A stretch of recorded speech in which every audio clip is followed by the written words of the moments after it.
contrary to Articles 1, 10, 94, and 118 of the Constitution. That public participation was an afterthought, and when questions arose on 1st October 2024 about whether public participation should be conducted, the Speaker directed that it be held on 4th October 2024. The advertisement appeared on 2nd October 2024, which Mr. Omoke submitted was not a genuine intention to conduct any real public participation from the outset. That the public participation form provided by the National Assembly contained only the allegations against H.E. Gachagua and conveniently left out his response, denying the public the ability to effectively weigh the grossness of the alleged violations. He submitted that public hearings occurred for only 9 hours, from 8 a.m. to 5 p.m., on a normal workday, which was a Friday, meaning most Kenyans could not attend.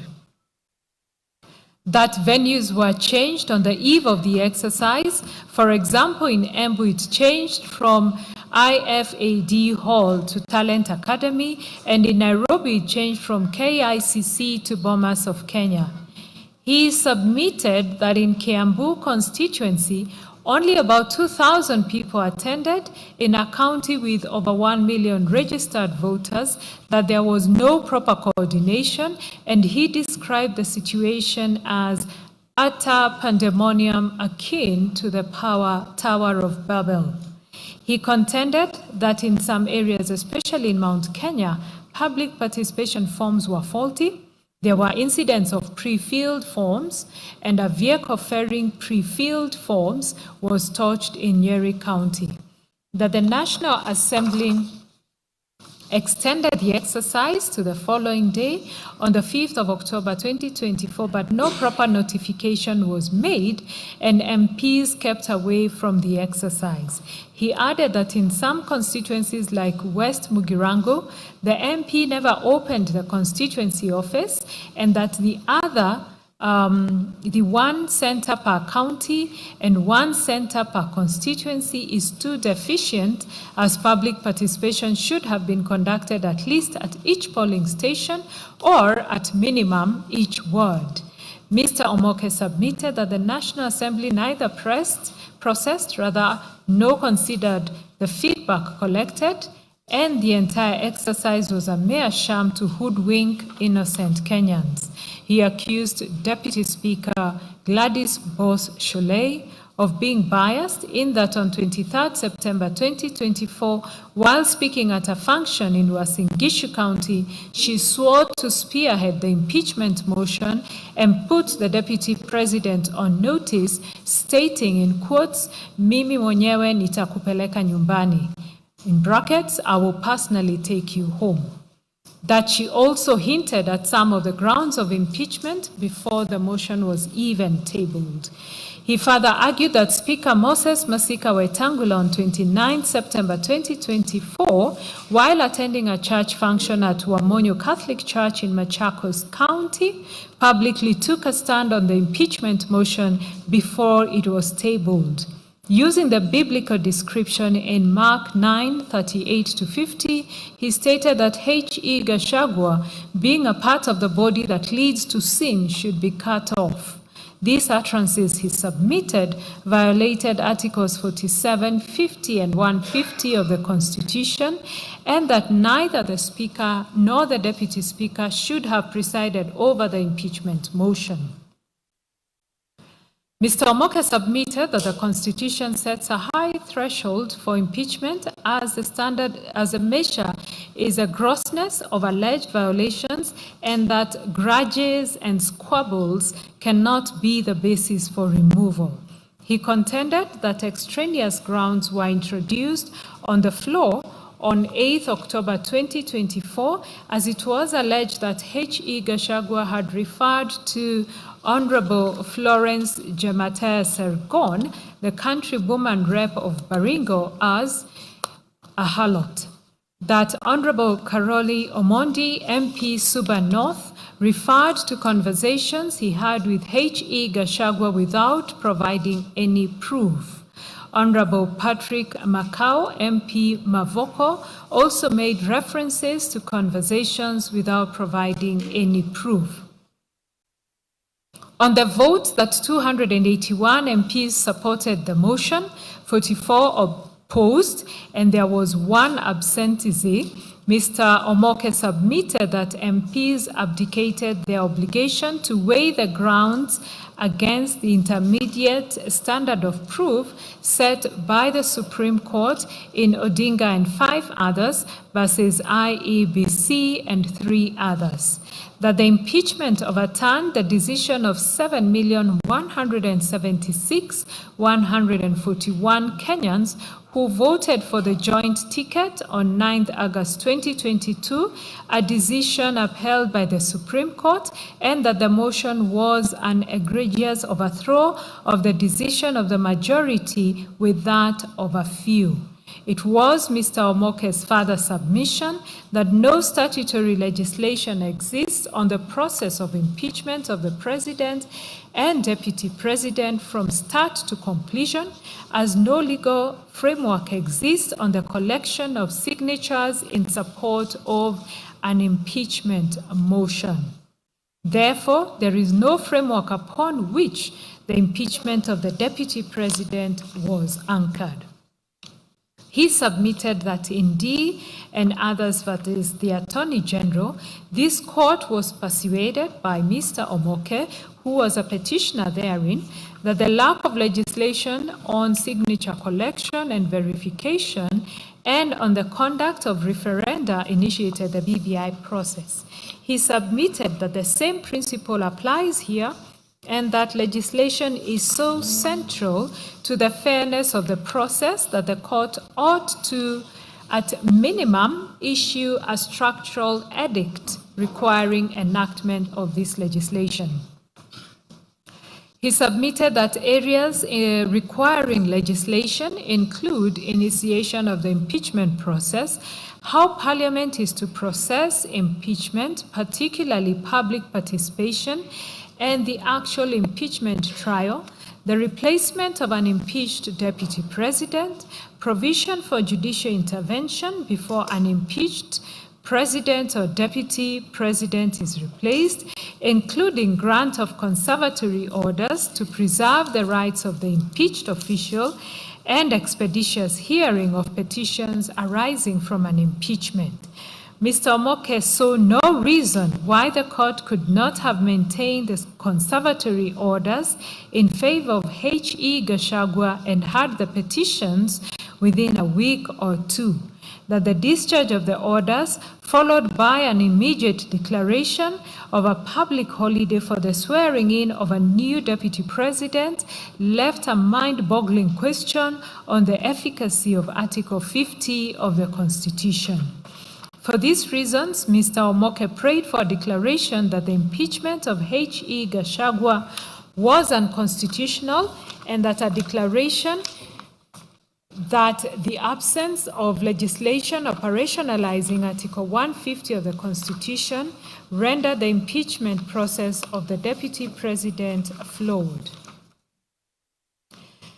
We look at the 44th to 48th petitioner's case. Obuli Namenya, Kennedy Kareithi Gachagua, Dennis Okumu, Simon Mushangi, and Peter Maina Kanene jointly filed the petition dated 30th September 2024 before the High Court of Kenya at Nairobi. They describe themselves as Kenyan citizens committed to constitutionalism, the rule of law, and defense of the Constitution, and that they also instituted the petition in the public interest to challenge the proposed impeachment of H.E. Gachagua as Deputy President of the Republic of Kenya. As per their petition and the supporting affidavit sworn by Obuli Namenya, the petitioners challenged the constitutionality of the impeachment process on the basis that Parliament had failed to establish a proper legal and procedural framework governing public participation in impeachment processes under Article 118 and 124 of the Constitution. The petitioners contended that neither the National Assembly standing orders nor the Senate standing orders provided mechanisms, procedures, threshold, timelines, verification methods, venues, or modalities for meaningful public participation in impeachment proceedings, thereby rendering contemplated impeachment process unconstitutional.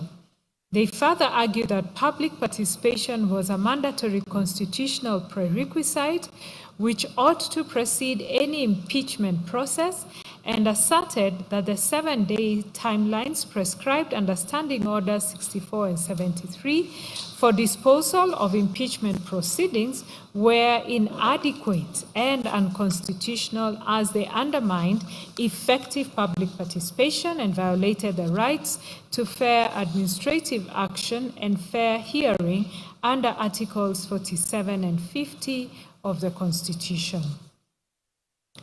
The petitioners additionally alleged that the impeachment process was politically motivated and tainted by bias and lack of impartiality on the part of parliamentary leadership, citing public pronouncements by parliamentary leaders in support of the impeachment motion. They advanced a historical argument concerning the office of the Vice President and Deputy President in Kenya, contending that successive Deputy Presidents had historically been subjected to political hostility, dismissals, and frustration, which informed the constitutional design of 2010, requiring the President and Deputy President to be elected jointly. The petitioners then sought the following prayers: A declaration that the impeachment process of a deputy president is a sui generis in nature, and that public participation forms a fundamental background that plays a significant role in attaining the right to a fair trial enshrined under Article 50 of the Constitution.